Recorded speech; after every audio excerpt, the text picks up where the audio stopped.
ഒരാൾ ഏറ്റവും നല്ല ജോബ് എന്താ? Good job. മറ്റൊരാൾക്ക് വഴി കാണിച്ചു കൊടുക്കുക, നല്ല വഴി കാണിച്ചു കൊടുക്കുക എന്നുള്ളതാ. വമൻ അഹ്സനു ഖൗലൻ മിമ്മൻ ദഅ ഇലല്ലാഹ് വഅമില സ്വാലിഹൻ വഖാല ഇന്നനി മിനൽ മുസ്ലിമീൻ. ഞാനൊക്കെ പറയാറുണ്ട്, നാട്ടിൽ ഞാൻ കുറ്റം പറയാന്ന് കരുതല്ലേ ഒരിക്കൽ കൂടി. ഈ കൂട്ടത്തിലുള്ളവരെ പലരെയും എനിക്ക് വ്യക്തിപരമായിട്ട് അറിയാം. ദീനീ രംഗത്ത് സജീവമായിട്ട് ഇടപെടുന്നവര്, മുന്നിൽ വരുന്ന രോഗികളോടും അല്ലാത്ത ആളുകളോടും മാന്യമായിട്ട് മാറുന്നവര്, ഏറ്റെടുക്കുന്ന കാര്യത്തിൽ കൃത്യനിഷ്ഠതയോടെ അള്ളാനെ പേടിച്ച് ജീവിക്കുന്നവരാണെന്ന 100% ബോധ്യത്തോടെ, ഒരു പക്ഷേ നമ്മളെക്കാൾ, എന്നേക്കാൾ, ഇസ്ലാഹി പ്രവർത്തനത്തിന്റെ പ്രവർത്തകന്മാരെക്കാൾ മാന്യമായി പ്രൊഫഷണൽ മേഖല കൊണ്ടടക്കുന്നവരുണ്ട് എന്ന ഉത്തമ ബോധ്യത്തോടെ എന്റെ സംസാരം. കുറ്റപ്പെടുത്തിക്കൊണ്ടല്ല.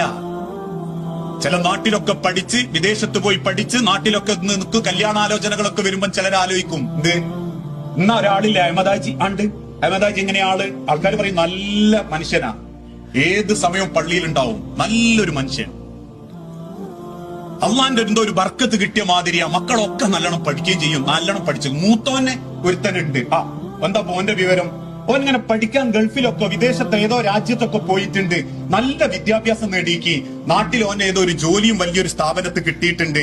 ഏതോ ഒരു നല്ല ശമ്പളമുള്ള ഒരു ജോലിയും കിട്ടിയിട്ടുണ്ട്. പക്ഷെ ആളെങ്ങനെയാ? അപ്പൊ നാട്ടുകാരെന്നെ പറയും കുഴപ്പമൊന്നുമില്ല, നല്ല ഡീസന്റ് ചെറിയവൻ. ഓന്റെ ജോലി കൂലി, ഒഴിവുള്ള ഏതെങ്കിലും ദിവസങ്ങളൊക്കെ പള്ളി കാണാൻ, പെരുന്നാളിന് എന്തായാലും ഉണ്ടാവലുണ്ട്. എന്നിട്ട് പറയും ഓ നല്ല ചെറിയോനാട്ടോ, ഓനാ നല്ലവൻ. എന്നാരാ പറഞ്ഞത്?